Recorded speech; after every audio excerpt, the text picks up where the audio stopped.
Hello again, this is BaccaYarro, once again with a Movecraft video. Today I'm going to go over some new features for the Movecraft plugin. So I've been waiting to roll all this out with 1.8 version. However, with all the unfortunate delays on 1.8, I've decided to go ahead and roll these out now, and then update to 1.8 when the time comes. Now, in the grand tradition of blowing things up on this channel, let's start with vertical movement on CruiseOnPilotVertMove. Or in other words, torpedoes and rockets. Here we have a Silver Empire assault craft, which is carrying air-to-surface missiles, or ASM. You can see the torpedoes mounted on either side of the fuselage. This airship's from the Airship Pirates video series. They're basically a small and inexpensive warship, often used by the Silver Empire to spearhead their attacks, shielding their more vulnerable fighters from anti-aircraft fire. On the bridge, you can see we've got a few extra controls compared to the regular layout. So these are remote signs, and each one is tied to a different torpedo mount. For more about remote signs and how they work, check out the video I made that covers them. For now, let's just look ahead, and we look downward at a 45-degree angle, and we see in the water down there, we've got a Pirate Minnow Mark II submersible airship. And we are going to blow it out of the water. So we right-click on one of the remote activation signs, which launches one of the torpedoes, and there it goes. Down into the depths. Now, we're too far away to see the explosion, but you can see the damage, and it is sinking. Now let me show you what that looks like from the outside so that you can see what's happening. As you can see, while the craft moves forward, it is also moving down. And just for kicks, let's see this from the perspective of the hapless submersible crew down there. So, you're just cruising around, minding your own business, when suddenly, boom! And the water floods in, and your ship sinks. Even if you manage not to get crushed by the sinking ship, you're probably still going to drown before you make it to the surface. So, let me show you how this works.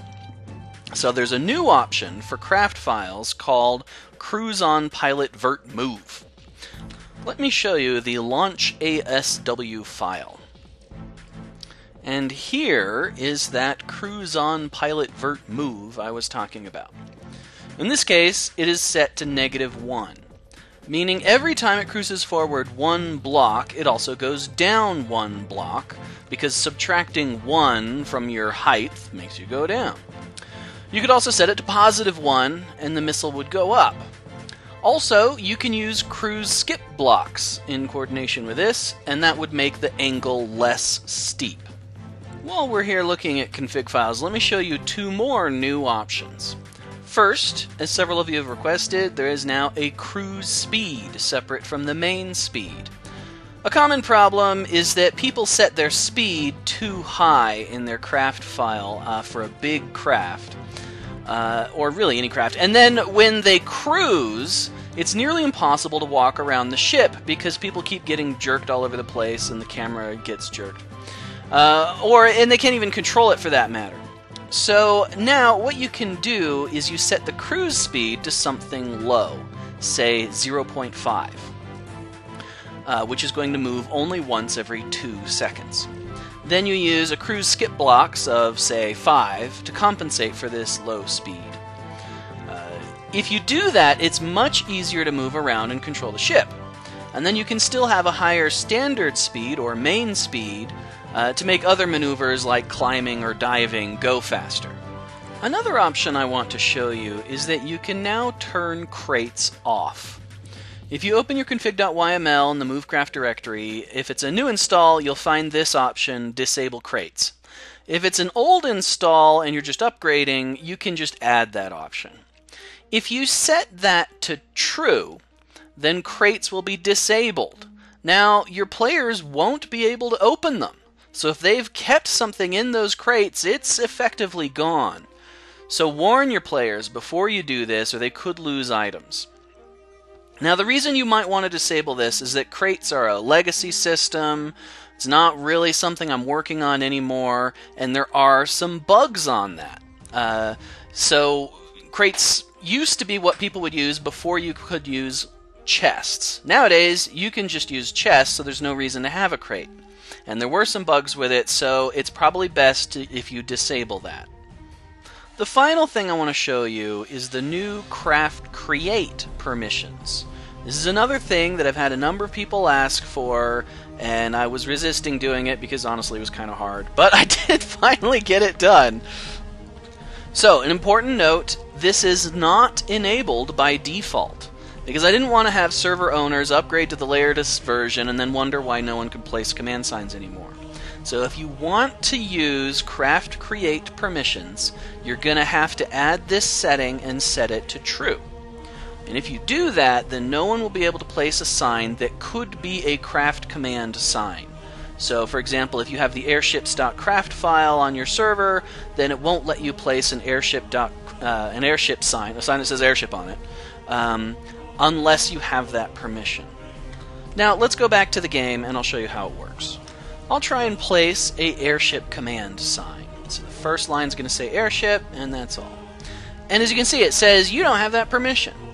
Alright, so now I'm going to give myself that permission. I'm going to type /PEX user BaccaYarro add Movecraft add Movecraft.airship.create. And that's going to give me that permission in my permission plugin. Your permission plugin might be different. That's how it works for PEX. And of course, if I wanted to give permission to create air skiffs, it would be Movecraft.airskiff.create, and so on. Alright, now that that's done, I will try placing that sign again, and you can see that it works this time. Now let me show you that cruise system we were talking about earlier. So I'm going to command this ship, and then simply right-click with the pilot tool. And it moves pretty rapidly in the direction indicated.